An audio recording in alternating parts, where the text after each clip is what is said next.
Catch me if you can!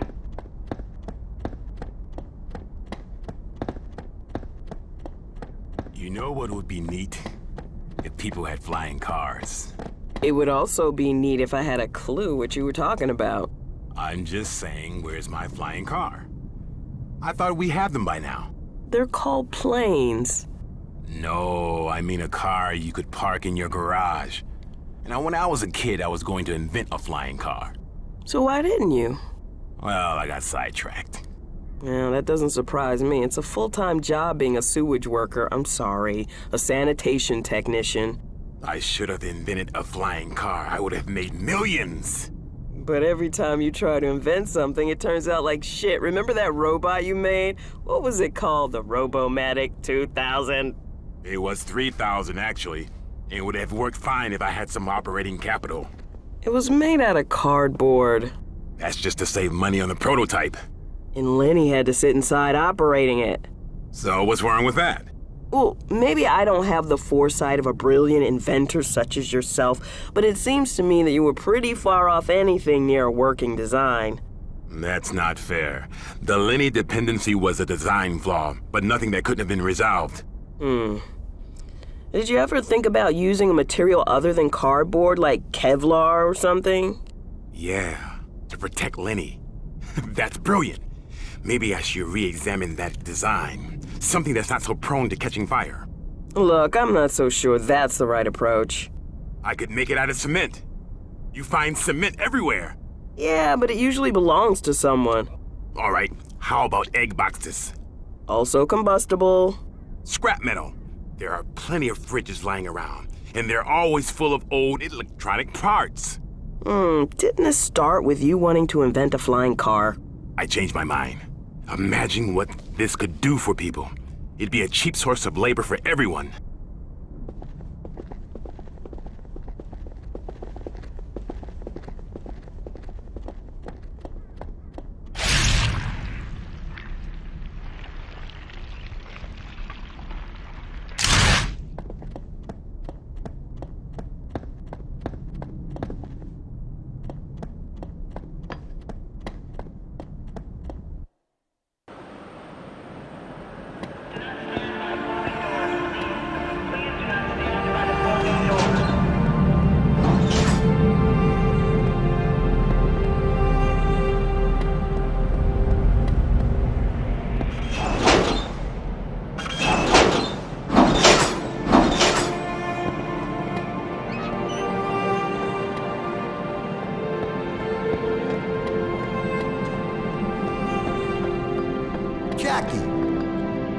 Jackie Estacado. Is that you? Holy mother of pearl, Jackie. Everyone thought you was dead. We heard you flamed out the same time as that cocksucker Eddie Schroed. That's one hell of a stunt you pulled. Where you been hiding? I spent a couple of weeks in a dark place. You wouldn't understand. Mystery man, huh? Well, you sure made some waves, son. The Chicago boys are considering pulling the plug on your dear old Uncle Paulie. He's on his knees, ready to suck whatever dick he can so they won't freeze his assets. He's holed up. Not even Butcher knows where. Schroed's people mentioned Mother of God. Now, I think it had something to do with the administration in Chicago. You know anything about that? Strange. He and Paulie got religious? Run the name with Butcher. He's gonna shit in his britches when you show up. You're supposed to be dead. So go see Butcher. He should be over Aunt Sarah's. He's helping her out with some stuff or some shit. I don't know.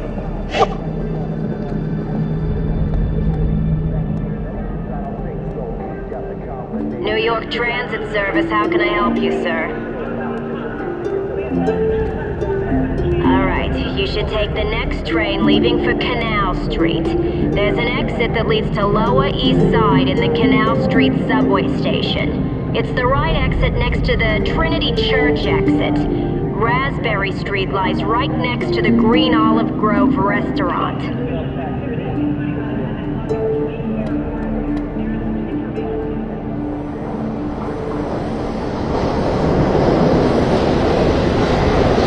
Turn to canal.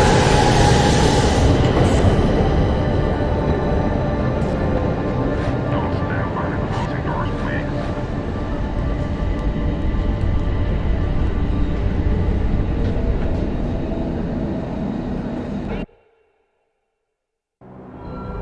There's something coming. Maybe it's that eclipse they were talking about on the news. Yeah, just feels weird. Whatever it is, it's big. I feel like a penguin trying to stop a runaway polar bear. Canal Street.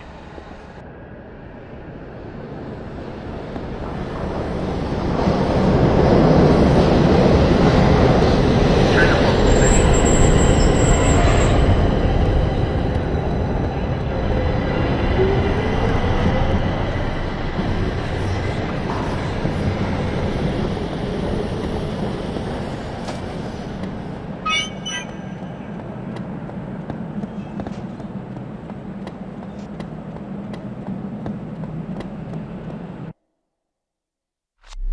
The Mother of God thing was way too obvious.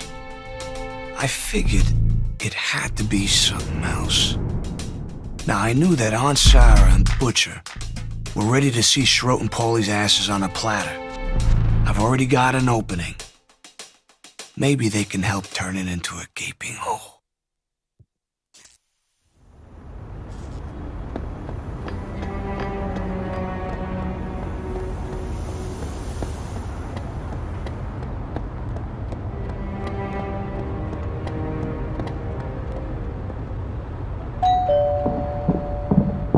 Jackie, oh, you're still alive. Oh, thank the Lord.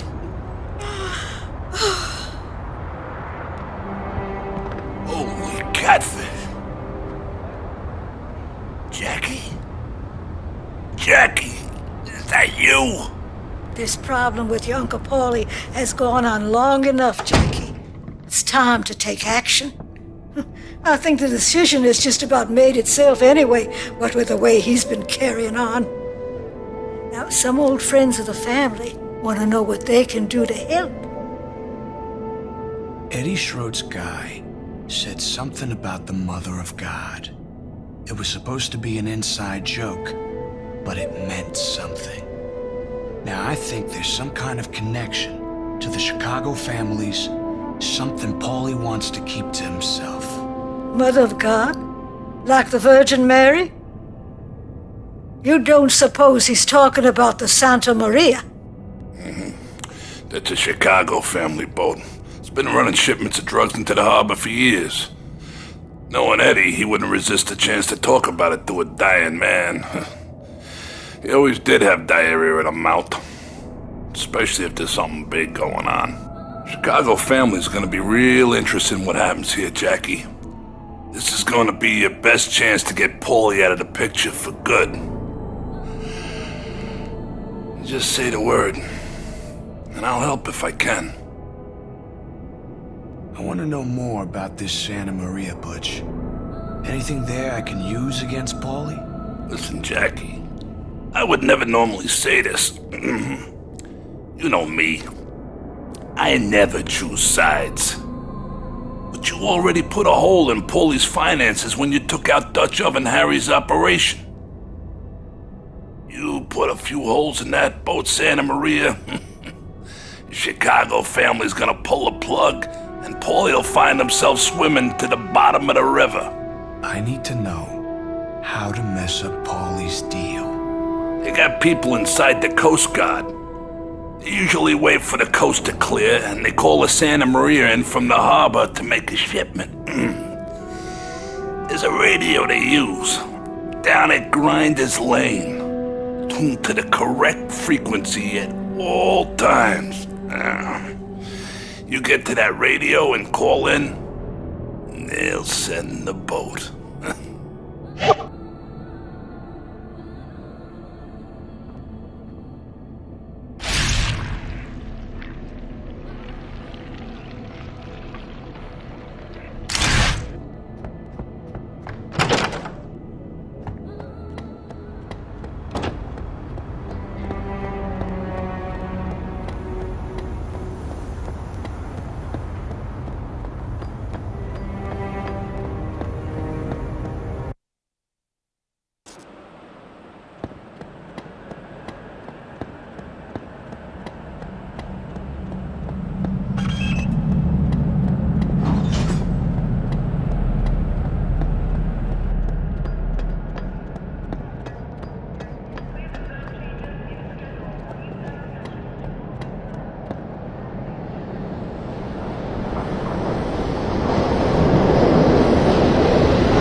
During the war, they used to have this saying, "Loose lips sink ships."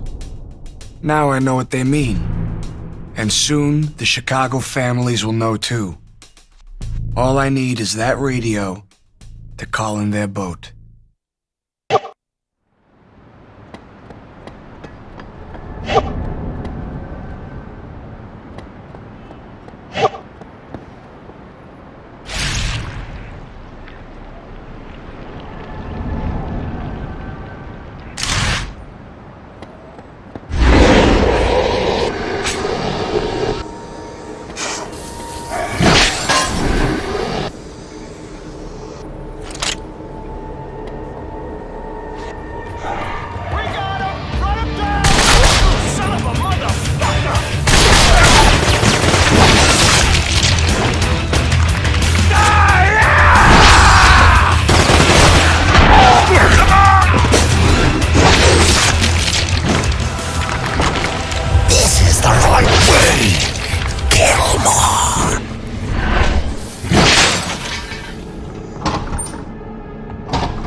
40. Over. You can bring in the boat. Everything's clear. Over. Affirmative. We are coming